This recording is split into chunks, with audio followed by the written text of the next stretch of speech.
And I would say the first, on the personal side, it's a having to overcome the self-defeating belief that I can't do it. Welcome to another episode of Latinos Who Thrive. If you're listening to our show, you are one of the unique individuals who value the power of learning from other Latinos who are crushing it in their field.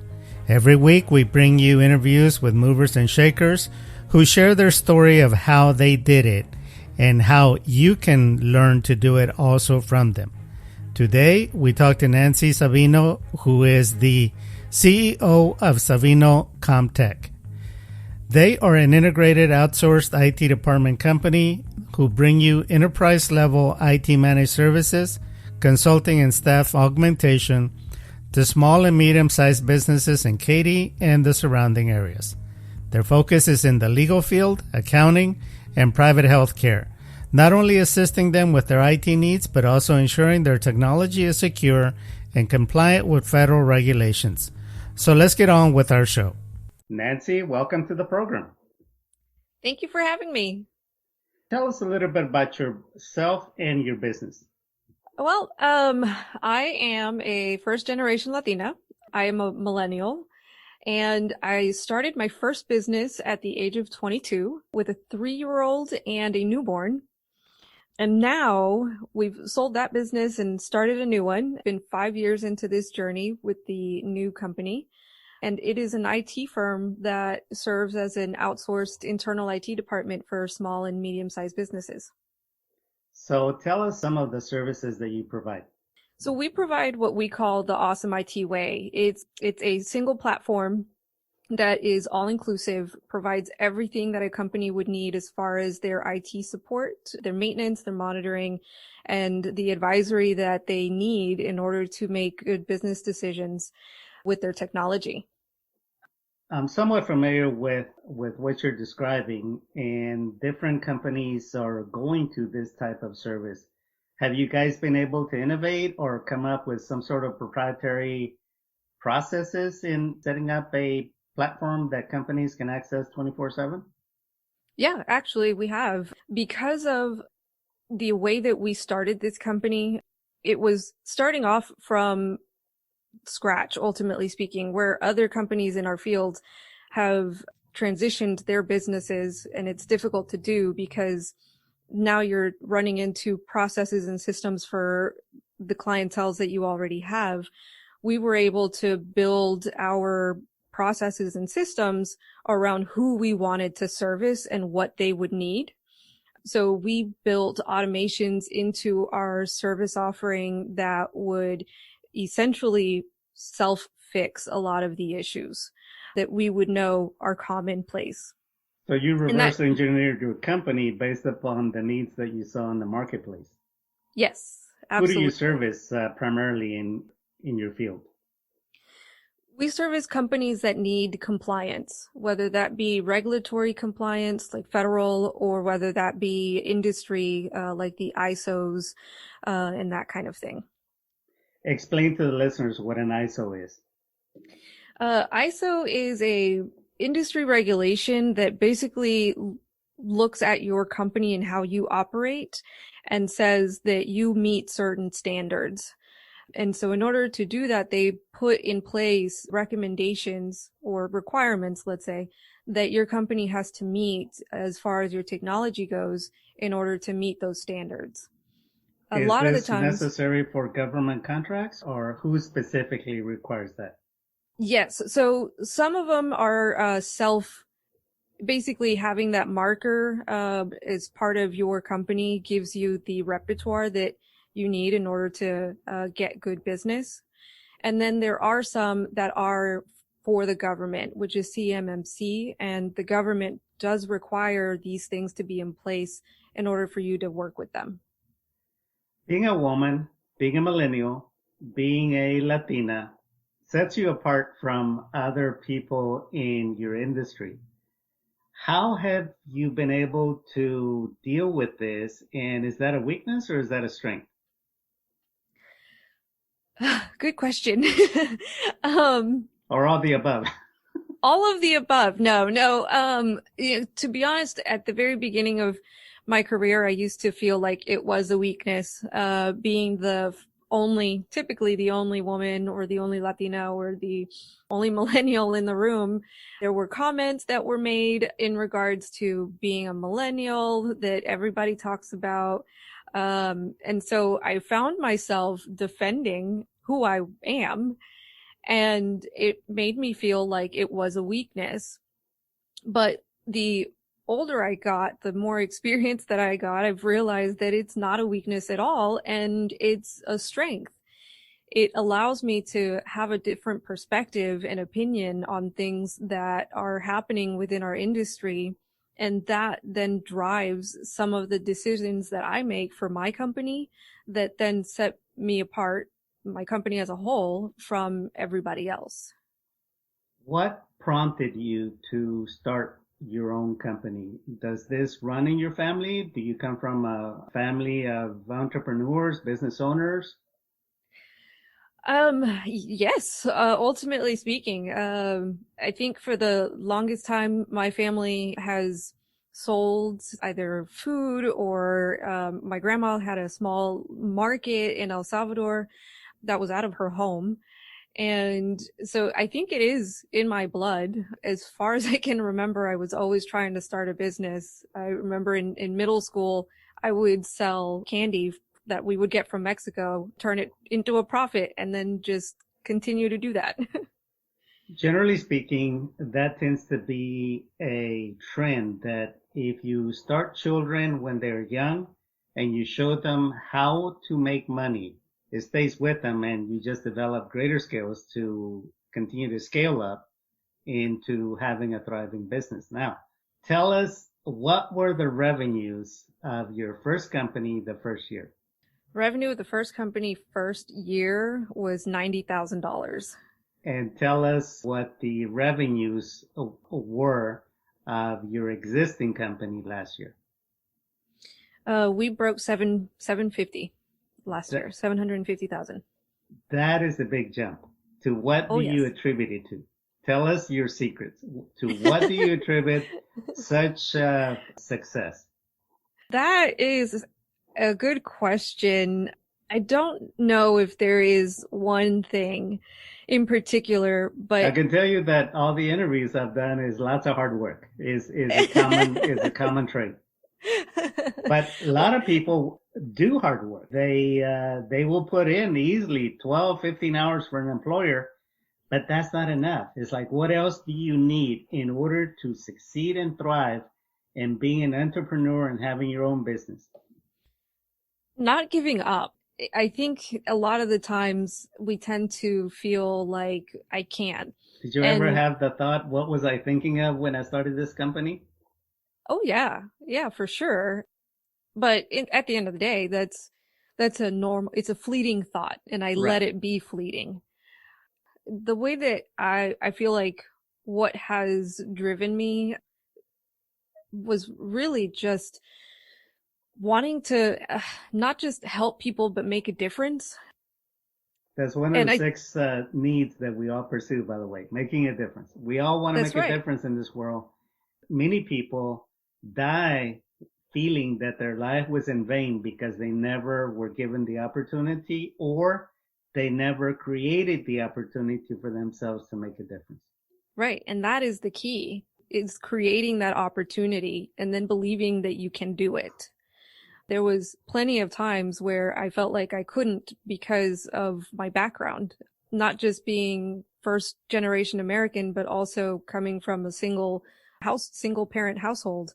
And so all of those things, it felt like they were stacked against me. I didn't pursue college because I didn't have the money to. My parents didn't have the money to. So I had no other option but to go into the workforce, even through high school. But every step of the way, I continued to tell myself that I could do that, and that if I just learned as much as I could from everyone else around me, then I would be able to have the tools that I need to get this done. Did you start working in IT when you were working at a company? Not off the bat. So I started working at 15, and that was a party store. That was my first job. But out of high school, there was an opportunity for my husband and myself to intern in an IT company, and that's where we started. How were you able to identify the particular niche that you guys dominate? So just taking a look at the companies that we were working with and then looking at the market itself and seeing what weren't other companies, IT companies in particular, doing.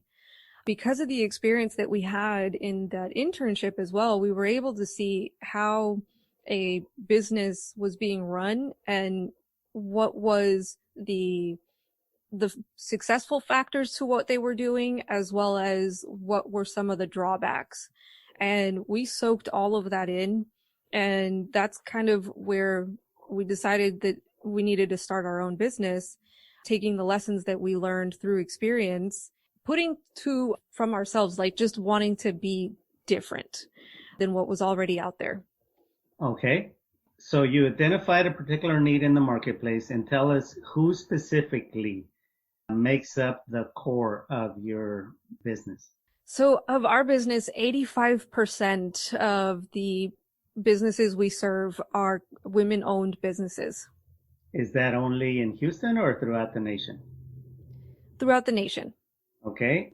Why were you able to dominate this particular niche in the marketplace? Being a woman owner myself and realizing that there was a disconnect with how IT people tend to speak. I um, do have seen it firsthand to where IT people tell a woman business owner with the attitude of, don't you worry yourself, little lady. It's like, we got this covered. And then they go yeah. on into speaking IT talk, which again, the business owner doesn't understand and doesn't care to understand what they're talking about. Right, exactly. And the way that I saw it was if a surgeon came up to me and started telling me all the verbiage that goes along with surgery, I would look at him like he's nuts. So that's essentially how I saw what was happening and realized that we can't go about it in that way. You know, another Um, thing that I remember firsthand from experience is having to translate not only what was being communicated, but communicating the different options and why something that was inexpensive was not necessarily the best way to go, and why some going the most expensive was not necessarily better, but there was too many variables to decide, and that needed to be a committee meeting that needed to happen between several key people within the company. Yeah, absolutely. And that's the other aspect to it is being able to not just translate the language itself, but then also the language of business. So being able to translate how does your IT directly affect your business and how will it impact where you're trying to go? What is the cost going to be? But not just that, but what is that cost going to turn into in the sense of the return on that investment? That's correct. In trying to secure a vendor for IT services, I had to go through about five different companies, and I was flabbergasted by how they didn't provide the information I needed and how they didn't seem to understand our business model, and they wanted to push their own packages that didn't necessarily meet our needs. And so I can totally understand how if you can create a custom process or a suite of products that companies can choose from and then customize it to their own particular needs, how that would be a winning business model. Well, I certainly think so. So tell us a couple of challenges that you've been able to overcome successfully and what that taught you. Oof. I don't like talking about challenges.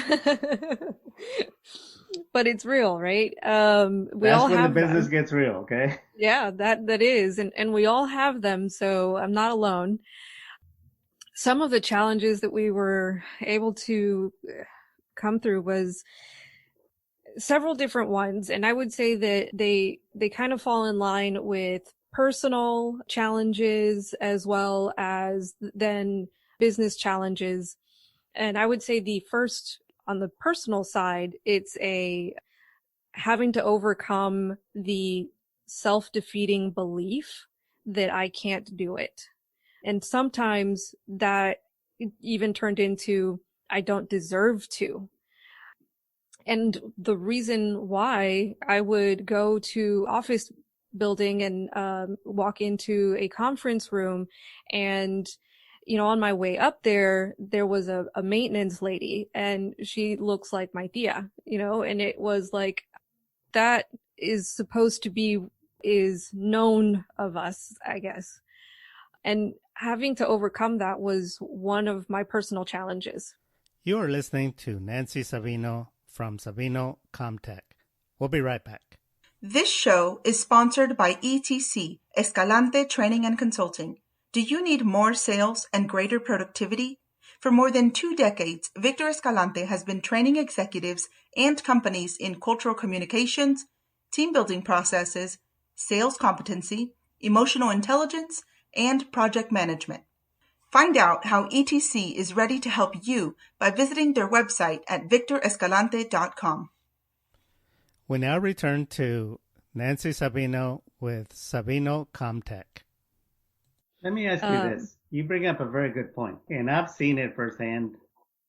Maybe I've identified with that throughout my lifetime, unconsciously, but in general, immigrant children or first generation, not so much in second generation of immigrant children, they have an inferiority complex.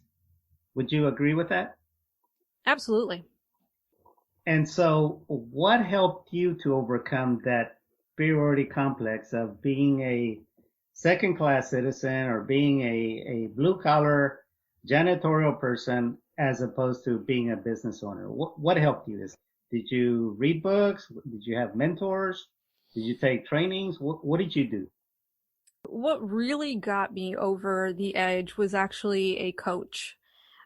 I knew that in order for my business to get to where I wanted it to be, that self-defeating or inferior complex was essentially being what was stopping me. It was the self-proclaimed failure, right? So it was already accepting that I couldn't get beyond where I wanted to be. And so I knew I needed help in that area. And so I hired a coach that was able to help me not just get to the point of realizing that regardless of where I've come from and regardless of who my parents are and where they come from, I still have a brain that works very well. And I am capable, if not more so, because of where I've come from and the tools that I've learned along the way, not just for survival, but also being creative in solving problems and needing to adjust things depending on what was happening, I can't even think of the words now.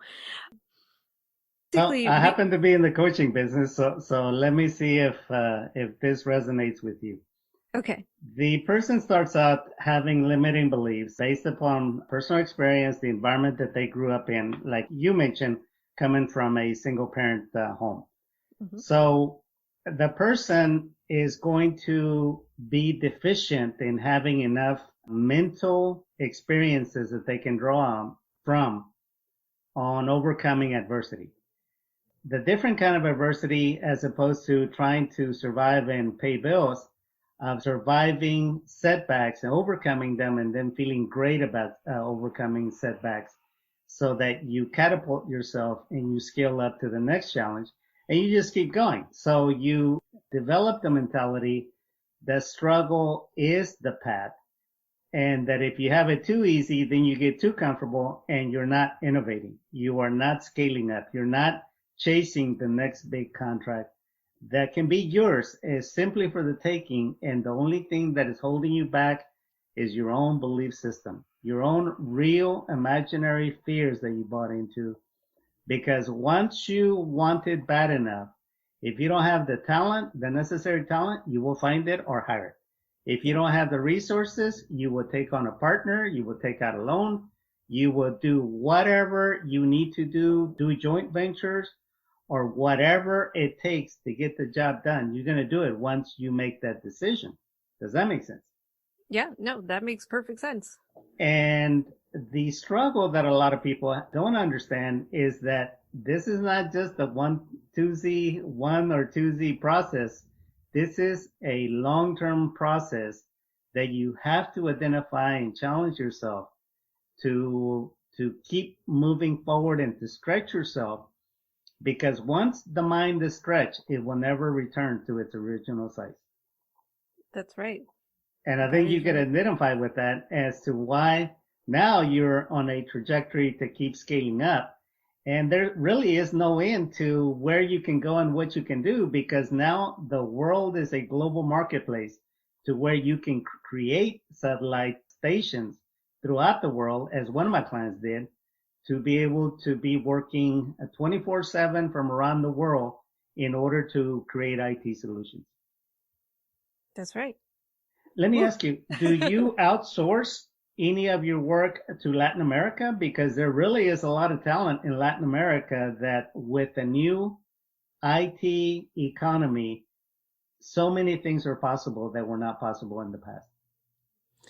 That's true. We don't at the moment. We hire, we try and have employees here for now, but it is something that I've thought of, and I would probably say that is in our future, just not now. I understand. So tell us some of the awards or accolades you've been able to gain in your industry. Well, within the first 3 years that we were in business, we made it onto a global top 501 managed service providers in the world. That's amazing. It was, and it was great because we barely made it. We were the 501st company on that list, and I was still so excited to even be on there. What did you feel? Oh my goodness. It was just beyond belief.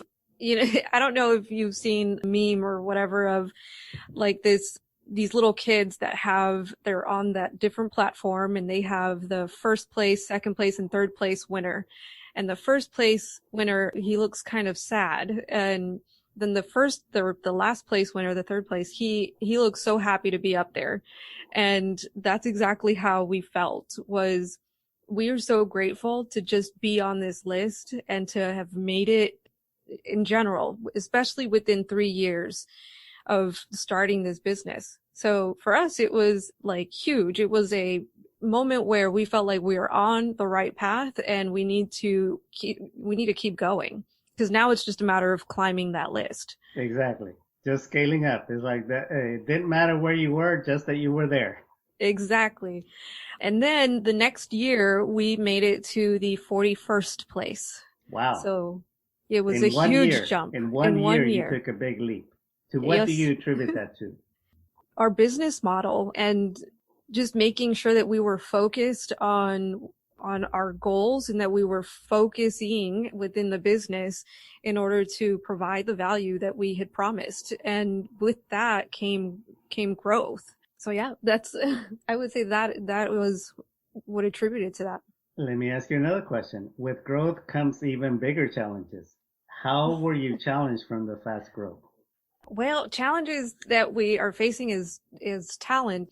So having to hire while you're needing the hands is some of the hardest things to do, because you want to make sure that you hire the right people, that you're not feeling pressured to hire just anybody because you are so busy and because you're needing the help right away. So that is one of the biggest challenges.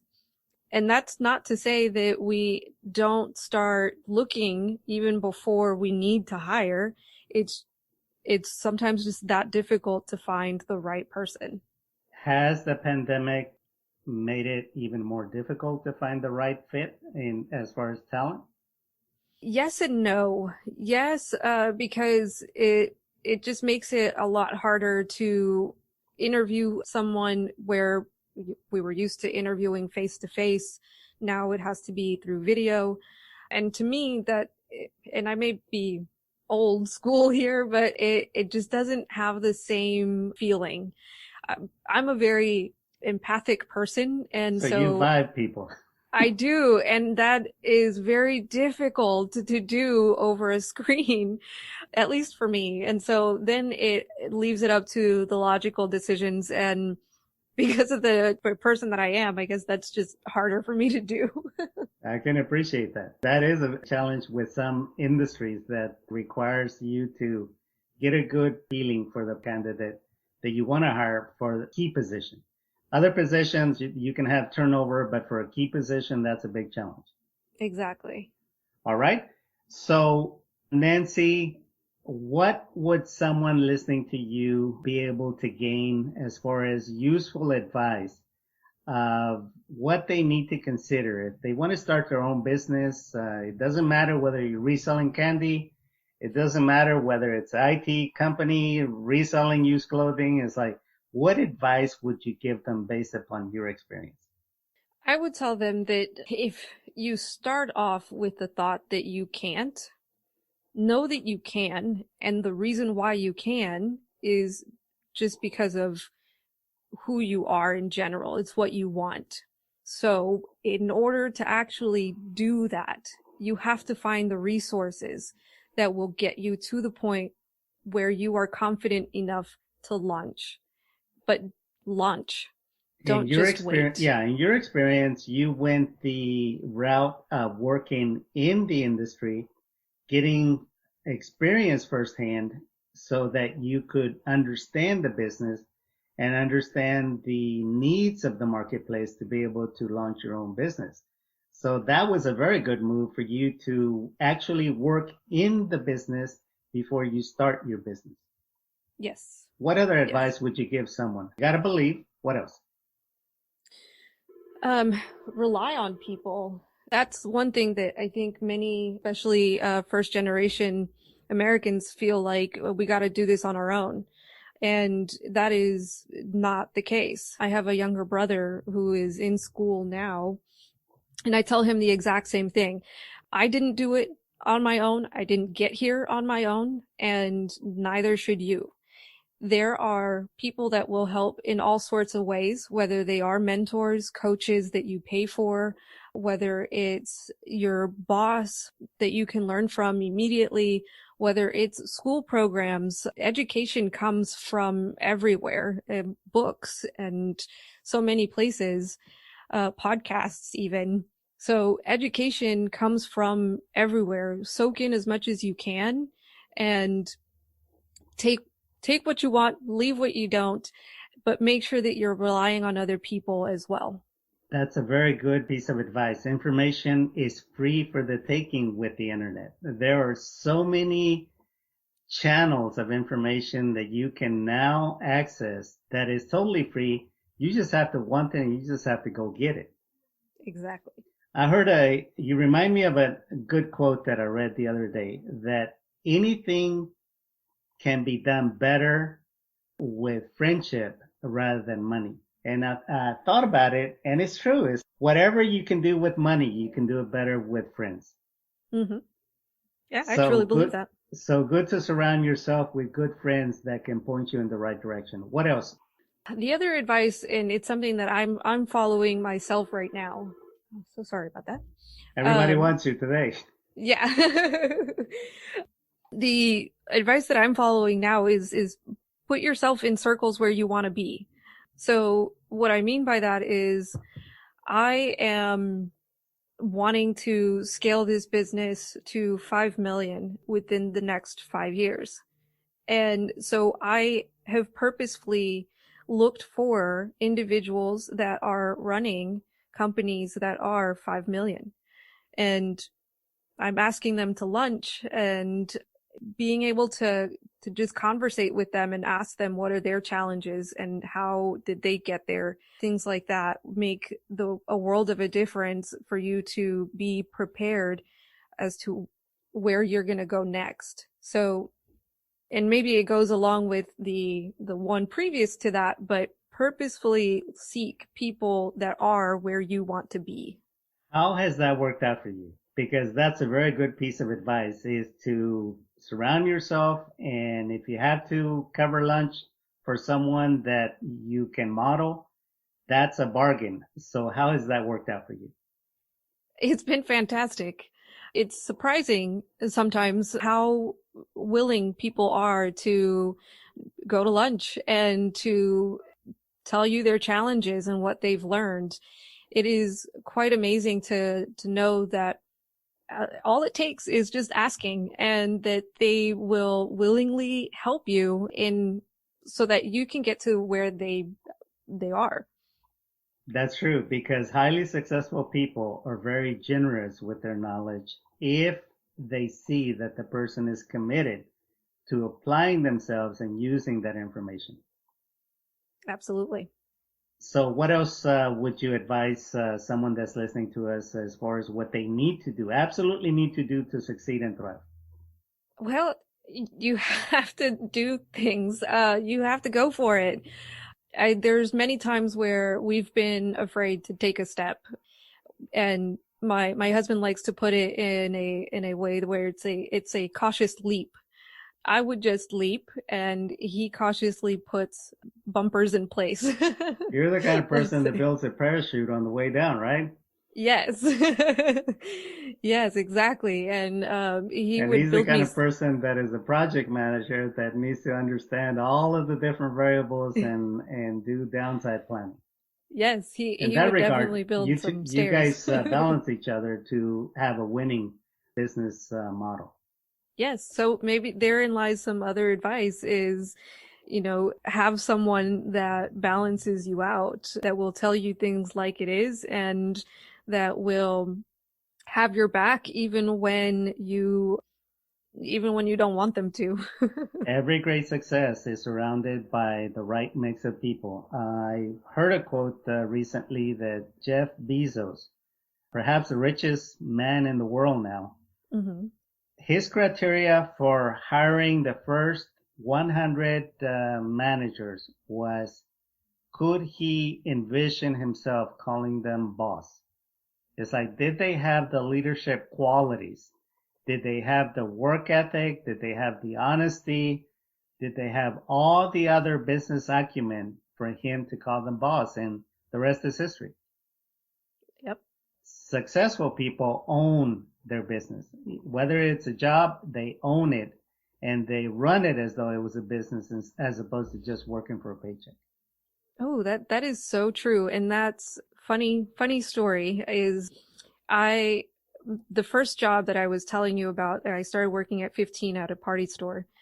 And just recently I was working on a project for a client, and this person was included in an email. And what I ended up realizing was that person who is the property manager of the building where my client is, was my first boss.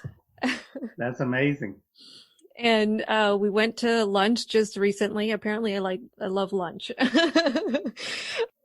We went to lunch recently, and one of the things that he told me was that even back then, I owned the position that I had. And that was something that I feel like I kept with me at every position that I had. It was truly my own. I took ownership of it. And I mean, whether I was scrubbing toilets or whatever, but I found the best way to scrub toilets. And I applied that to obviously what I'm doing now. And I would attribute that to developing my work ethic, developing my ability to see details in certain things, and how I hire also relies on that. Will you take ownership of your position and make it your own and do the best that you can at it and learn while you're there? Very good advice. Why would you turn down certain candidates? What do you pick up about them that they are just a bad fit for you, and that for all intent and purposes, they're going to be a bad fit anywhere they go? What are the things that just stand out to you as being a deal breaker? Attitude would be one of the deal breakers. How you present yourself, not just your clothes, but how you look at someone, the words that you say, how you say them.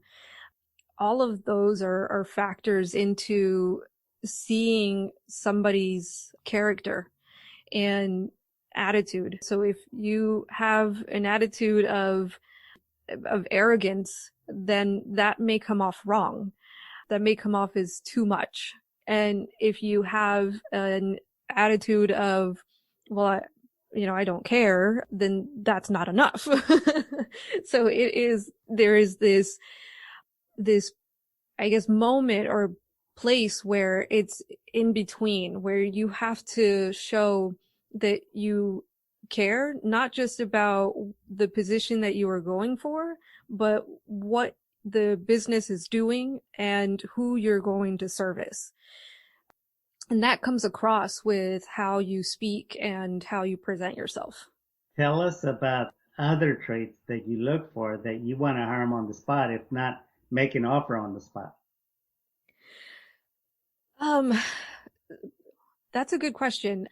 I would say if you are incredibly prepared in the sense of if you could start today, you would jump right in and you would want to learn as much as you can.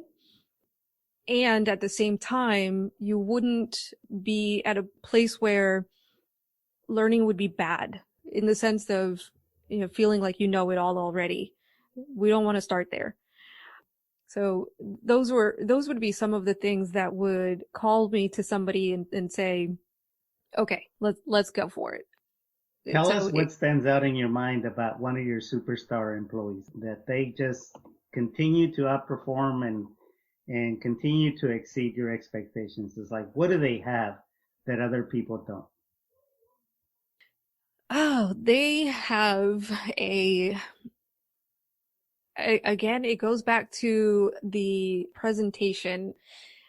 One of the things that really gets me is when my employees say they've come up with this thing of what's called SET for life. SET being the initials of our company, Sabino CompTech. And that told me that they are as invested in this as I am, and that they believe that the company's success is their success as well. I call And it so, wearing the company's underwear. It's like you are so yeah. committed to the company, to the philosophy, to the way of doing business that you would even brand your own underwear that has the Yes. company logo. Yes, exactly. And that's what makes my team, the superstars within my team, superstars. It is that they have drank the Kool-Aid, so to speak, and Absolutely. they believe in what we are doing. And because of that, they'll go above and beyond, and they will do whatever they can in order to make sure that our values are actually shown, and that when they are dealing with a client, whether it be a good situation or a bad situation, that they are communicating in a way that speaks our values. Nancy, talk directly to any Latinas that are going to be listening to our interview about what you want to say to them to inspire them to follow in your footsteps in terms of creating their own company or creating their own lifestyle that leads to the fulfillment of their dreams. What would you say to them? I would say if there's any negative talk in your head. Stop that tape and play another, because it's possible. My background is very similar to many people, and I'm not so different in the sense that others can't do what I did. And it's not just possible, but necessary, because the world needs other perspectives like ours out there. And if we are hiding, that is not helpful to anybody.